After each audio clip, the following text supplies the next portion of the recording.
All right, welcome to Wednesday, February 19th, small children.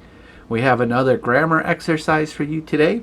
So at this point, you can press pause and write down your sentences or the correct answers.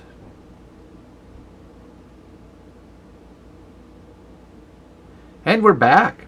All right, the first two sentences we need to correct. It says Rev and Mrs. Boynton is excited about their vacation plans. So Rev is a title. It stands for Reverend. So they tried to abbreviate the word Reverend, and they didn't do a great job of it. But we can fix that. So as usual, the first word in a sentence gets capitalized. And since this is abbreviation, Rev just needs a period. So that's how you abbreviate the word Reverend. Reverend is like a pastor. Reverend and Mrs. needs to be capitalized and gets a period. Boynton is their family name, so that gets capitalized. We capitalize all proper nouns. Then it comes to is excited about their vacation plans. Well, we have to choose the correct verb here. We would use is if it's singular, but since it's Reverend and Mrs. Boynton, there's two people, we have to use are. So we're going to use are. So Reverend and Mrs. Boynton are excited about, okay, here we have the wrong there. This there is like saying, hey, look over there. But the there we needs to be talking about these individuals. So that's THEIR. Their vacation, well, not faction, vacation plans. And of course, we need to end it with a period. Number two is kind of a fun sentence. He don't need no help with her homework assignment. If we look at this at face value, it's a double negative. The word don't and no cancel each other out. So what this sentence is actually saying is he needs help on his homework assignment. So we have to get rid of the double negatives. But as usual, we need to start each sentence with a capital letter. Always important. He don't need no help.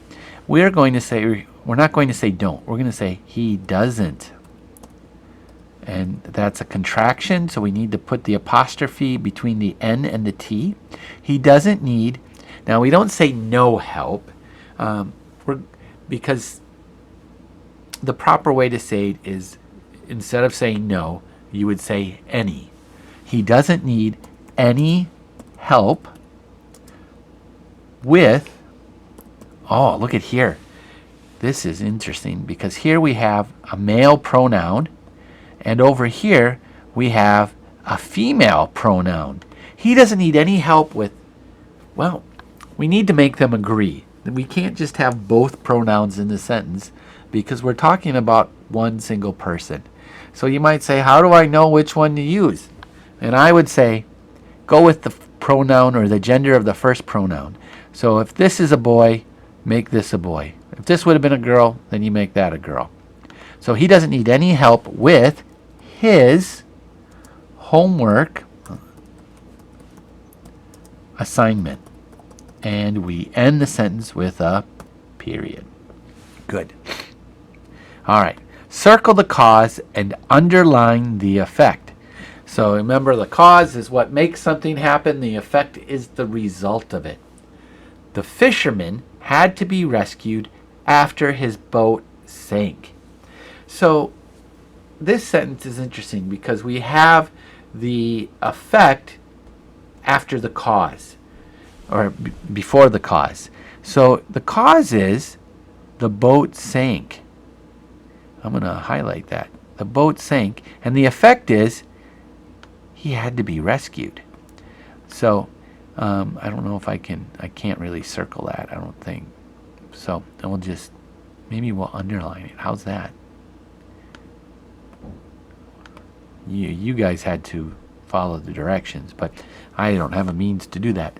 So the boat sank is the cause, and the effect is he needed to be rescued.